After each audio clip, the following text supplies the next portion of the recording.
임간록을 함께 보고 있습니다. 160번 스님의 입적 기연에서 깨달음. 영원 유청 스님이 나에게 이야기하였다. 거사 오돈부라는 이가 있는데 재주가 민첩하고 주의 깊게 정진하며 많은 선지식을 친견하여 자기 마음자리가 밝고 깨끗하다고 자부해 왔다. 자부했어요. 재주가 민첩하고 또 자기는 수행 잘한다고 스스로 생각을 했는데 우연히 등음봉 전을 읽다가 등음봉 스님이 선상에서 물구나무를 선 채에 입적하였는데, 유명한 이야기이죠. 과거 선사들 중에 앉아서 입적한 분 있냐? 있다. 서서 입적한 분 있냐? 있다. 그러면 나는 물구나무 서서 입적하겠다. 스님의 옷도 따라서 몸에서 흘러내리지 않았다는 기록을 보고 내심 의아해 하였다. 이 거사 오돈부가 이것을 가지고 의아해 하였다. 뭘 의아해 하였냐? 그분의 열반이 남다른 것이야 참으로 헤아릴 수 없는 일이지만 승복 또한 스님을 따라 그랬던 것은 무슨 까닭일까? 서서도 죽고 앉아서도 죽고 하니까 뭐 물구나무 서서도 죽는 거야. 그거는 긍정이 되는데 어떻게 몸이 흘러내리지 않을 수 있냐? 거기에가 걸렸다. 이 일을 회당 노스님에게 묻자 노스님은 다음과 같이 말하였다. 그대가 지금 입은 옷이 몸을 따라 아래로 드리워져 있는데도 다시 그것을 의심하는가? 너는 그러면 지금 입고 있는 옷이 잘 붙어 있어, 몸에? 잘 붙어 있죠. 근데 왜 오늘 같으면 중력이 어쩌고 뭐 말이 되냐? 물구나무를 섰는데 옷이 그러면 땅을 향해 여전히 몸에 붙어서 하늘 향하고 있냐? 다행히도 거사 오돈부는 그렇게 따지지는 않았던 모양이고, 회당 조심 스님께 물었을 때 그럼 네 옷이 지금 아래로 드리워져 있는데 그건 이상하지는 않고, 그것도 직접 본 것도 아니고 책에 등음본 선사가 물구나무 섰는데 옷이 흘러내리지 않았다. 그거는 신기하고 의심할 것이 없습니다라고 대답을 했어요. 거사 오돈부가.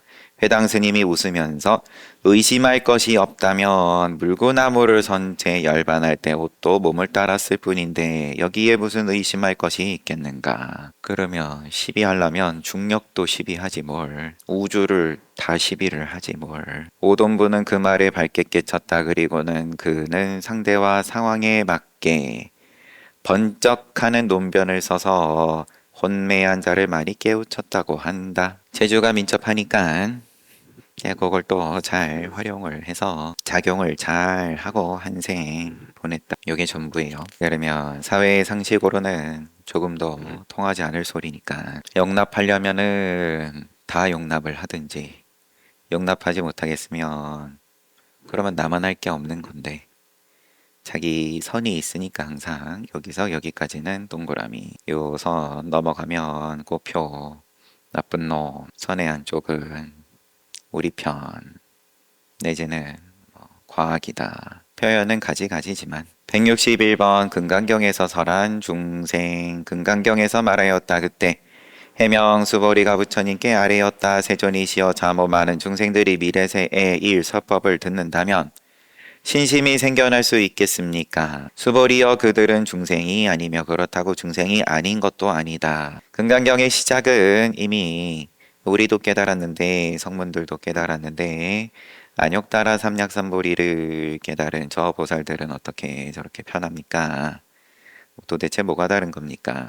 뭐를 우리는 모르고 저들은 아는 거고, 이쪽 저쪽이 있는 입장에서 묻고 거기에 대해서 쭉 부처님께서 여러 가지 말씀으로써 가르침을 주시는데,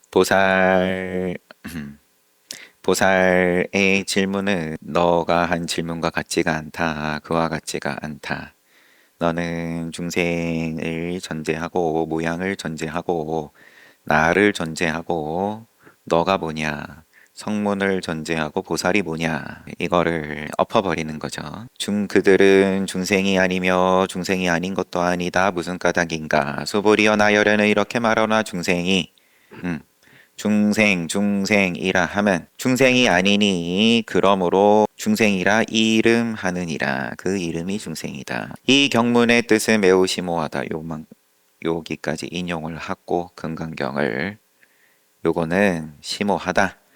예성현의 말씀은 비밀하고 그 뜻은 오묘하기에 많이 배운 학인들도 부처님의 뜻은 끝내 밝히지 못했는데 정림 노스님 많은 이를 해석하였다. 정림 노스님은 이것에 대해서 해명보살이 수보리가 보는 중생이란 6, 7정 중에 누구이겠는가? 이게 보통은 4대 지수화풍 4대 그 다음에 이제 오음 색수상행시 6정 요거는 7정 제 7정은 뭐 요거는 넘어가고 이 중에 누구이겠는가? 중생의 입장에서 중생을 보고 허망하게 있다라고 한다면 중생을 전제를 해버리면 모양을 깔고 시작을 하면 이때 중생이란 해명보살이 보는 중생이 아니라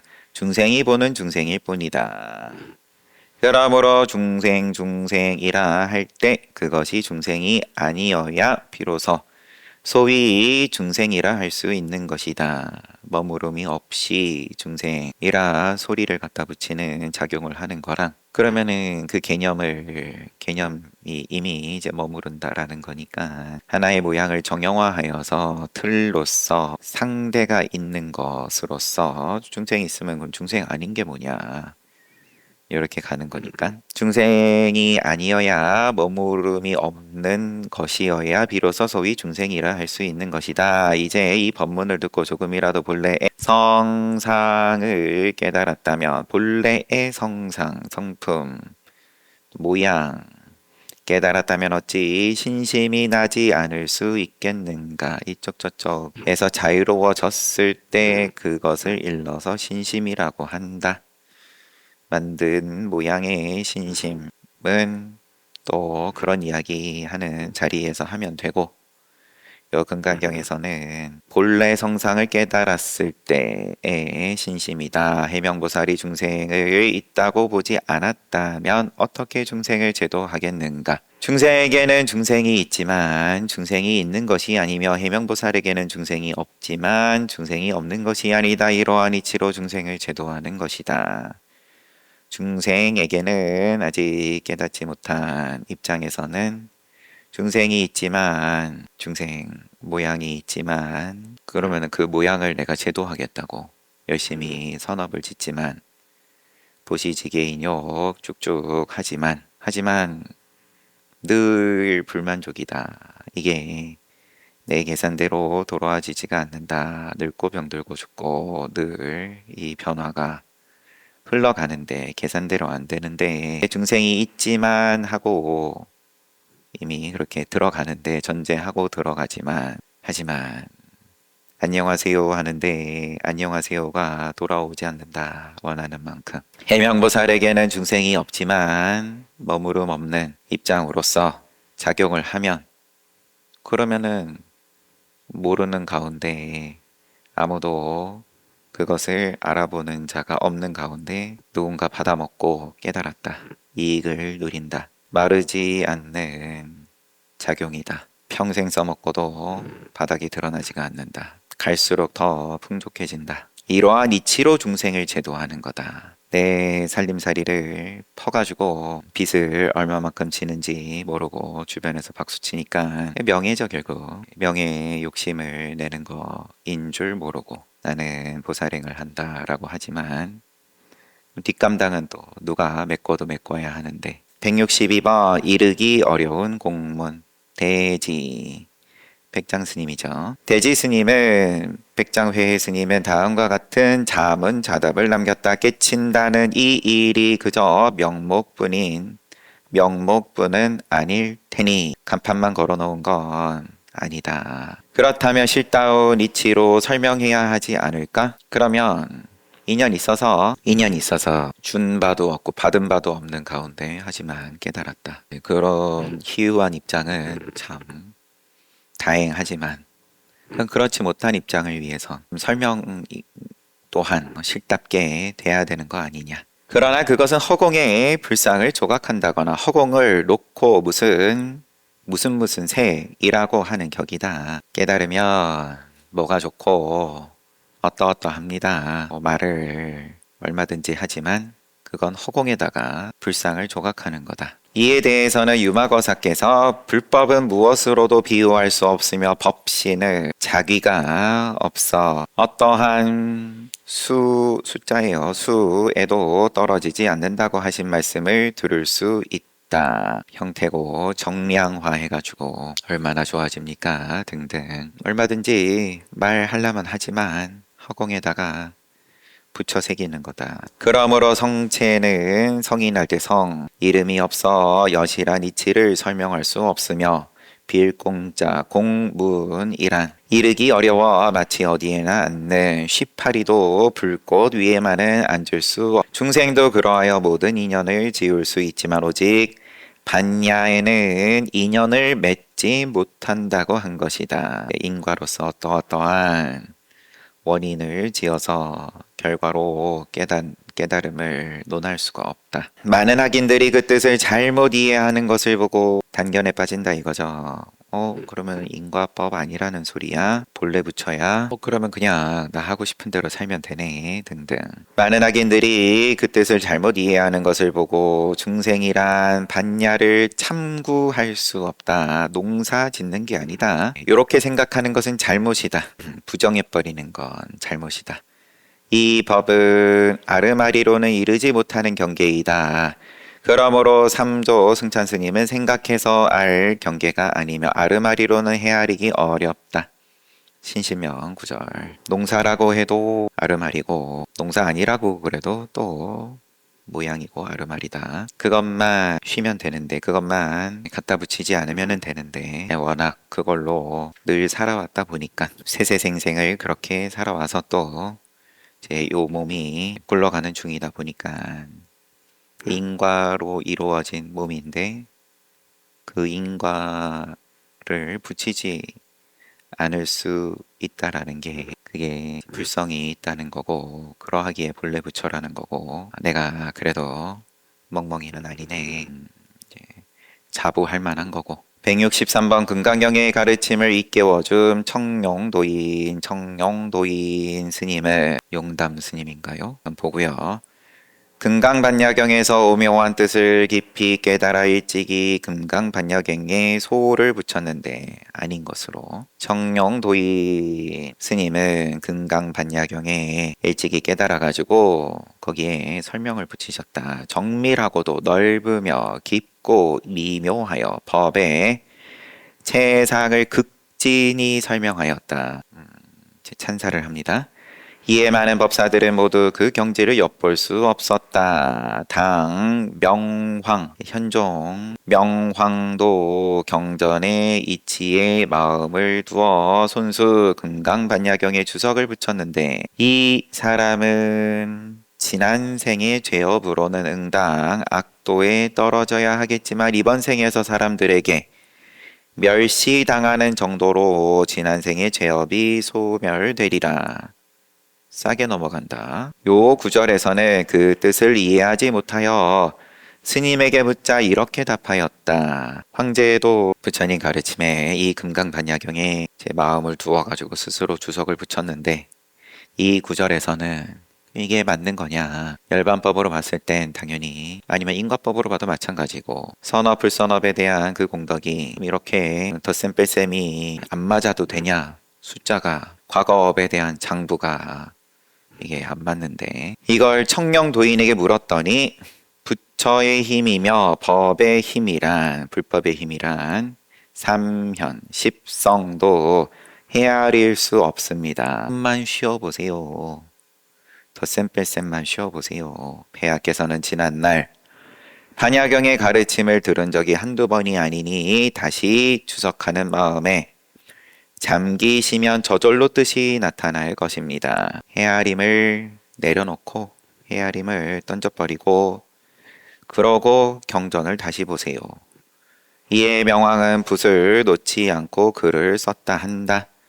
하늘이 스님께 내려준 신비한 깨침의 논변은 단 한 번의 응답으로 말끝에 해묵은 의혹을 쓸어버리고 눈앞에 반야를 들추어 주었으니 이 어찌 생각하여 뜻으로 헤아리는 무리들과 같이 평가할 수 있겠는가. 이렇게 청령도인 속에 금강반야경, 청령도인도 소를 붙여서 정밀하고 넓고 깊고 미묘하고 다 챙긴 거죠.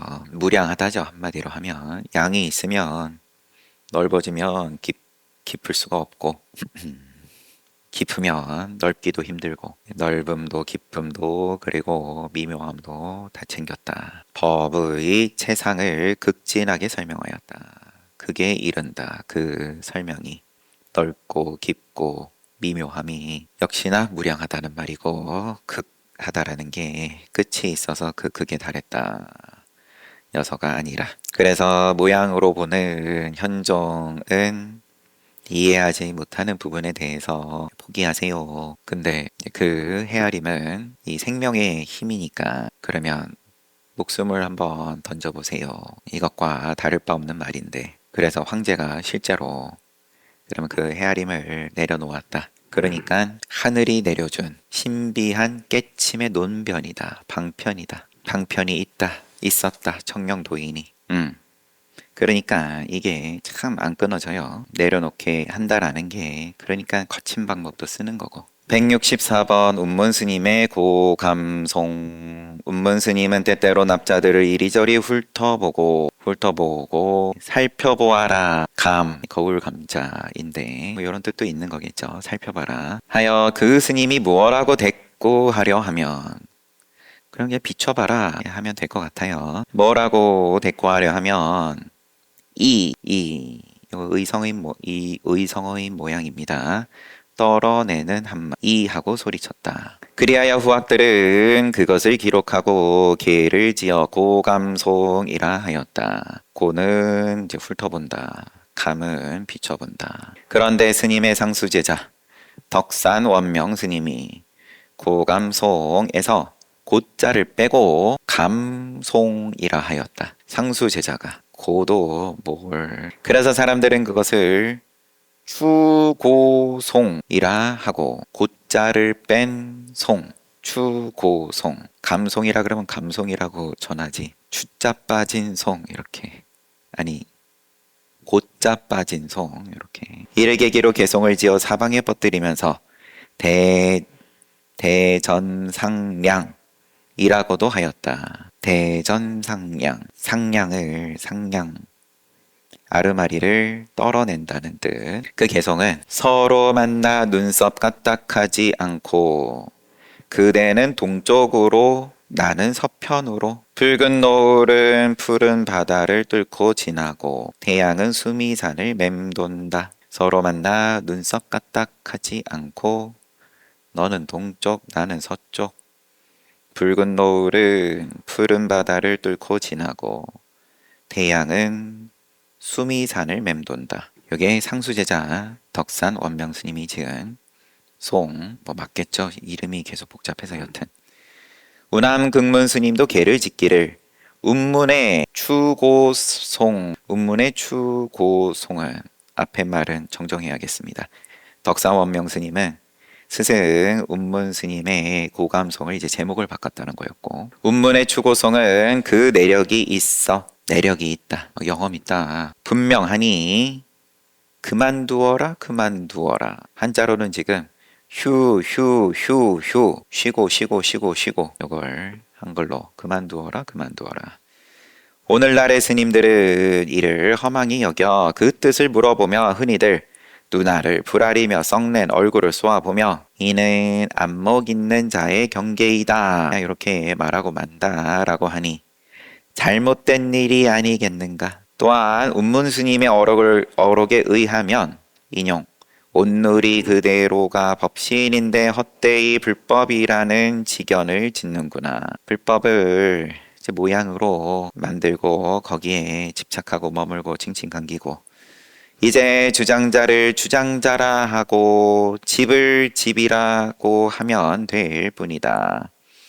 운무스님 어록에 의하면 다시 오늘이 그대로가 법시인인데 통째로 그러한데 뭘 이름을 또 붙이냐 그러면 뭘 또 동그라미를 치냐 동그라미 치면 또 꼬표 따라오게 돼 있는 거고 이제 주장자를 주장자라 하고 집을 집이라 하면 될 뿐이다 라 하였는데 이 어록을 교증한 이가 헛되이 불법이라는 지견을 짓다 이 구절을 헛되이 불법 가운데서 견해를 짓다. 그럼 불법 동그라미 견해 곱표 이제 이렇게 바꾸어 썼다. 또한 어릴 인용 어릴 때부터 한 마리의 암컷 물소를 길러왔는데 동쪽 시냇가에 방목하려 하니 다른 국왕의 수초를 먹을 수밖에 없고 서쪽 시냇가에 방목하려 해도 다른 국왕의 수초를 먹을 수밖에 없다. 차라리 가는 곳마다 조금씩 먹인다면 다른 나라에 모두 방해가 없을 것이다 라는 부분 근본에서는 지금 금자 근본에서는 여기서 다른 나라에 모두 방해가 없을 것이다 마지막 구절을 다른 나라에서는 모두 보지 못할 것이다 총불견이라고 바꿔 썼다. 이러한 사례는 매우 많다. 두 글자를 바꾸어 썼다는 사실은 하찮은 일이기는 하지만 예수님의 오묘한 뜻을 잃었으니 손상이 없다 말할 수 없다. 알만한 사람은 마땅히 알 것이다. 어차피 입 벌려서 모양 썼으면 그러면 다 저지레이고 하지만 그 인과로부터 자유롭다 하면 책임지는 입장에서 선지식의 입장에서 그러면 그런 거고 받아서 듣는 입장에선 어딘가에 점을 찍고 싶은데 이게 좀체 참 점 찍을 데가 없다. 부처를 조각하고 싶은데 뭔가 덩어리가 있어서 전단양 나무다. 귀한 나무를 구했다. 부처님을 조각을 해서 정성을 들이고 기도를 올리고 근데 이게 뭔가 없다 허공이다 그러니까는 전해지다 보면 이게 너무 막연하니까 이런 식으로 그런 불법 가운데서 견해를 짓다 뭔가 은근슬쩍 손에 쥐는 방향으로 자꾸 바뀌게 되더라 하지만 그것은 운문스님의 오묘한 말씀에 누가 되는 거다. 160억 대중과 함께 총림과 함께 홍영소무 스님은 임종 때 편히 앉은 채 문도들에게 자신이 출가 행각한 인연을 설법한 후 이어 말씀하시기를 임종 때 편히 앉으셔서 주변 제자들에게 당신의 행장을 쭉 말씀하시고 나는 곧 죽을 것이니 뼈를 보회탑에 묻도록 해라. 나는 평생 동안 많은 대중과 함께 살아왔는데 죽은 후에도 그들과 헤어지기는 싫다. 평생 동안 많은 대중과 함께 했다. 죽은 후에 헤어지기 싫다. 그것은 다른 뜻이 아니라 옛 성현이 모두 총림이 있었기에 미혹한 생각을 꺾고 정견을 꺾고 도과를 완성했기 때문이다. 나는 죽어도 대중과 함께 하겠다. 혼자 있었다가는 또 미혹한 생각에 물들 걱정이다. 뭐 이런 말씀을 통해서 너네들도 대중생활 해라. 불편하지만 함께 하면서 그러면 그 불편함을 공부 삼아라. 그것이 도과를 이룰 것이다. 불편함이 너의 수행의 완성을 이룰 것이다. 오늘날 납자들은 덕행이 엷고 더러움이 많으며 의지와 원력이 보잘것없어 대개는 실증과 퇴굴심을 내니 매우 가엾고 우스운 일이다. 여기까지가 홍영소무 스님의 임종 말씀. 지금은 뭐 이때에 비할 바가 아니니까 그만큼 문명의 힘과 사회 전체의 넉넉함, 풍요로움, 과학기술 뭐 이런 것들의 뒷받침으로 더욱 같이 사는 세상이지만 같이 사는 부분들을 매년 계속 덜어내고 더 혼자 사는 모양으로 여기까지 왔는데 스님이 열반하자 대중들은 차마 그의 유언을 따르지 못하고 부득이 스님의 유고를 강물에 뿌려 버렸다. 그런 까닭에 늑담사에서는 오늘날 홍영선사의 탑을 찾아볼 수 없게 되었다. 차마 그 유언을 따르지 못했다. 유언이 나는 곧 죽을 것이니 뼈를 보호했다.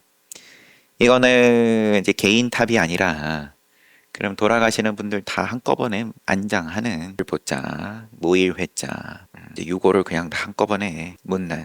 그러면 이제 모르기는 몰라도 늘 안장했다가 또 누가 돌아가셨다 그러면은 다시 열어가지고 또 그분의 유해도 또 넣고 이제 뭐 이런 식이었을지, 아니면 탑을 두고 그냥 그 주변에다가 뿌리는 방식이었을지. 주석이 있어서 보동타, 해회타, 바다해자 써가지고 보통타, 통달하다. 다비를 한 스님의 유고를 한 곳에 묻고 그 위에 세운 탑이다.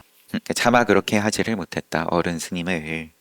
그렇다고 탑을 따로 모시면 그것 또한 스님의 가르침에 역해가는 거다. 제자들이 봤을 때 그래가지고 절충, 강물에 뿌렸다. 그러면 스님의 가르침에 어긋나지 않은 걸라나요? 뭐 이름이 해외탑이라고 하는 것도 있을 정도니까, 바다에 뿌리는 거니까 강에 뿌리면 크게 어긋나지는 않는 거라고 볼만 하겠죠. 책은 잘 받고 흔적을 남기지 않는 공부. 우리는 당당하게 그런 거 합니다 라고 간판 걸어놓고 뭐 그런 수행을 열심히 이제 흔적을 남기고, 안거도 안거 해제를 앞두고 있고, 안거 동참자 누구냐 이름을 걸고 뭐 모든 건 다 흔적 남기는 건데, 그 가운데 흔적을 남기지 않는 정진을 한다. 책임을 져야 되는데 각자가 그런 공부 한번 온 힘을 다해서 그래도 그런 어떤 인연을, 계기를 마련을 하고 그 맛을 한번 직접 보고 눈을 뜨고, 멍멍이 눈하고 다를 바 없는 육안을 넘어선 또 다른 눈을 뜨고 애쓰셨습니다. 쉬었다가 정진합시다.